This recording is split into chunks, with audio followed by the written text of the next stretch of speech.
que la idea es precisamente eso, también cuesta. Entonces, abrir las mentes. Avanza el tren de la patria. Vendría a ser la cuarta parte el cuarto tema de la primera parte de la cantata. Quinto ensayo con Nico, redondeando los detalles. Entonces empezamos mi menor. Eso.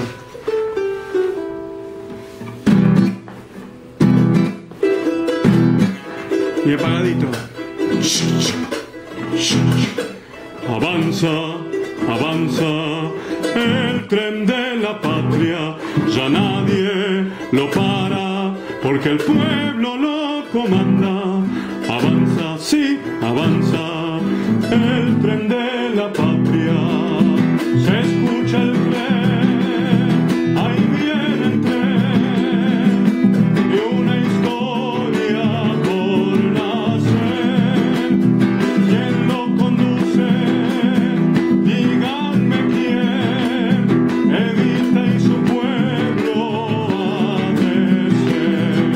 Avanza, sí, avanza el tren de la patria, con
Y después le Hay faltará... partes que haces en la misma parte de la letra y de la melodía, haces a veces re séptima y a veces así. Y debe ser, sí.